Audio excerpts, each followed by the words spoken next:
Les acquis de ces différentes rencontres de Monumen en 2018, au-delà de la richesse des différentes interventions qu'elles nous ont permis de découvrir, a été de poser plusieurs constats, de poser plusieurs questions et de discuter des méthodologies qui nous permettraient d'y répondre. Premier constat, aussi bien dans les débats que dans les réactions que nous avons pu constater autour de notre projet, c'est qu'il existe un intérêt persistant et affirmé à l'observation des questions qui entourent les monuments. Ce n'était pas si évident, tant cet intérêt va à l'encontre des conclusions de nombreux auteurs qui prédisaient, au contraire, pour le dire rapidement, la mort des monuments.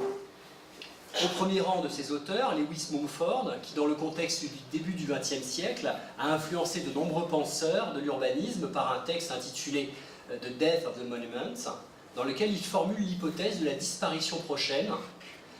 de leur disparition prochaine en se fondant sur l'incompatibilité supposée de ces objets avec le projet de modernité sociale et architecturale. Plus récemment, on retrouve l'idée du caractère obsolète des monuments dans les travaux du philosophe Marcel Hénaff, en particulier dans son ouvrage daté de 2004 sur la ville qui vient, où il présente la ville-monument comme le plus ancien des types urbains, celui qui incarnerait les traits fondamentaux de la vie civique, à savoir la délibération commune et l'administration centralisée. Cette dimension aurait été progressivement reléguée au second plan depuis le déclenchement de la révolution industrielle, celle-ci ayant accentué la dimension productive et communicationnelle de l'urbain, à savoir donc ce qu'il appelle la ville-machine et la ville-réseau. Cette hypothèse sur la disparition progressive des monuments fait enfin écho aux auteurs qui documentent, dans le monde globalisé, les processus de transformation politique, sociale ou idéologique, et surtout la dilution supposée du pouvoir politique, principal prescripteur des monuments. On aurait pu donc conclure à ces différentes lectures que notre intérêt pour la monumentalisation serait obsolète, dépassé, que la nouvelle société, celle de la postmodernité, du post-nationalisme, de l'hypermobilité, de la liquidité, serait également une société du désancrage et donc d'une naturelle démonumentalisation, comme si la fin de l'histoire était accompagnée de la fin des monuments, car l'expression l'antagonisme politique aurait disparu au profit par exemple de la victoire du marché et de la diffusion d'une société de sujets politiques autonomes. Pourtant, force est de constater que les manifestations monumentales demeurent bien attestées sous de nombreuses formes en ce début du XXIe siècle. La persistance de ces objets, les monuments, et de cette logique, la monumentalisation, semble même à bien des égards se renforcer. Effectivement, ces objets sont encore toujours des enjeux, voire des cibles de première importance quand les équilibres de pouvoir sont modifiés ou quand les conflits se déchaînent. C'est le cas autour de la destruction des statues de Lénine en Europe orientale ou des Bouddhas géants de Bamiyan en Afghanistan. C'est le cas également des controverses sur la tombe de Franco dans la Valle de los Caídos en Espagne, sur la préservation ou la destruction des statues de Robert Lee aux États-Unis ou de celle de Cecil Rhodes sur les campus des universités de Cape Town ou d'Oxford. C'est encore le cas de la destruction de la statue de Kawa le forgeron, symbole de la prise d'Afrine par les forces turques et leurs alliés, en mars dernier. De la même manière, les monuments sont souvent en jeu quand on examine les inflexions ou les inflations des politiques du patrimoine, et ils sont très nombreux à participer aux différents classements nationaux ou internationaux au titre des lieux ou des objets dignes de préservation, au point que le terme monument en est même parfois devenu synonyme dans l'expression monuments historiques.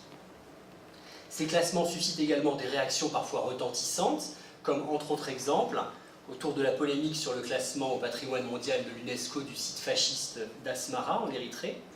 ou du classement des monastères serbes du Kosovo, ou encore du tombeau des patriarches à Hébron en Cisjordanie. Plus original et dans des contextes bien particuliers, il est encore et toujours possible de relever des exemples de prolifération monumentaire dans certains pays, comme le Turkménistan, dans sa capitale, Ashkhabad, mais aussi dans de nombreuses autres villes, comme des villes des Balkans, comme nous le montre l'exemple de la ville de Skopje, en République de Macédoine. Dans l'ensemble de ces cas, c'est le renforcement d'un pouvoir politique autoritaire qui semble être à l'origine de la multiplication de ces œuvres monumentales dans l'espace public de ces villes. Ces constatations confirment bien donc à nos yeux l'intérêt que l'on peut porter aux monuments et aux dynamiques qui les entourent dans le monde contemporain, et cet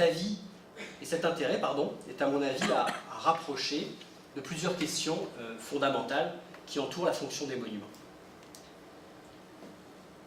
Tout d'abord, les monuments demeurent liés de manière étroite à l'expression du pouvoir. Ils sont l'incarnation, l'expression de son emprise sur la société, qui serait à l'image de celle qu'il exerce sur le paysage.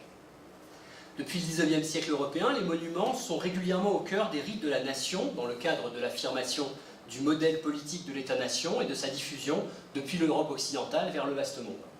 Ils affirment alors la légitimité de son règne,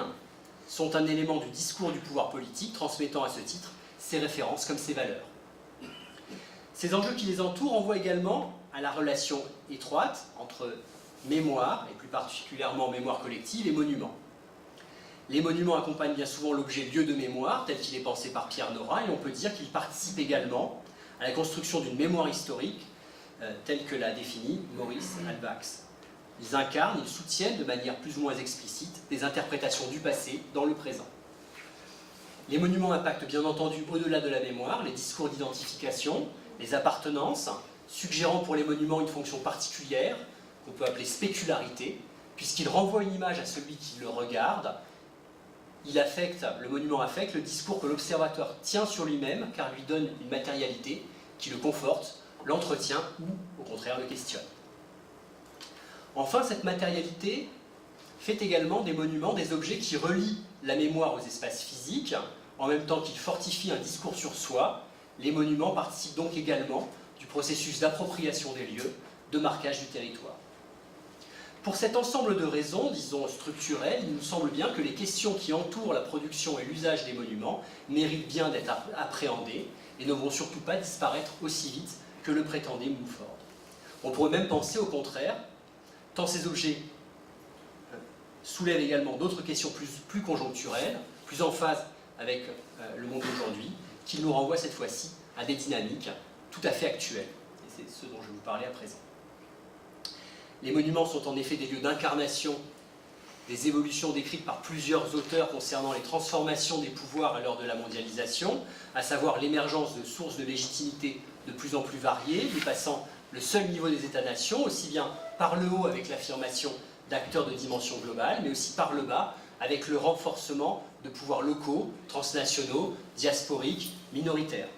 Ces recompositions, bien entendu, ont des conséquences mémorielles qui ne sont pas sans impacter les monuments, en particulier la restauration de versions du passé que l'on pourrait qualifier de subalternes, de minoritaires, et qui participent à la complexification actuelle des géographies mentales et matérielles, des mémoires et des appartenances.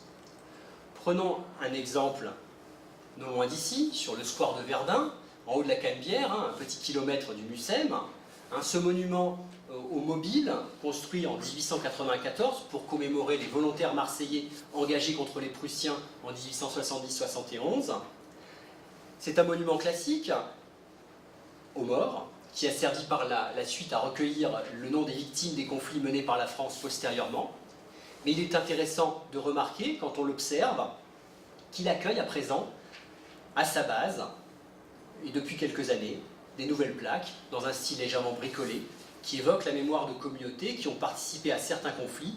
et qui désirent y honorer leurs morts. Et on y retrouve en bonne place les Grecs de Marseille, mais aussi les Catalans, les Arméniens, les Juifs ou les Harkis.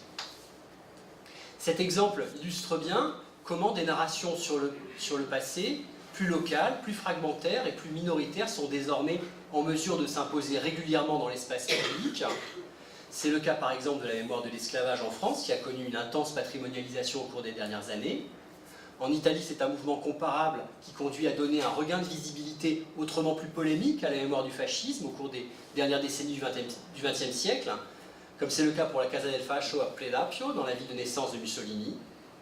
Et on retrouve cela dans l'ensemble des pays des Balkans, et en particulier en Grèce, avec la mémoire de l'Empire ottoman et de ses différentes communautés, comme ici, avec la commémoration de la naissance d'Atatürk dans la ville de Thessalonique.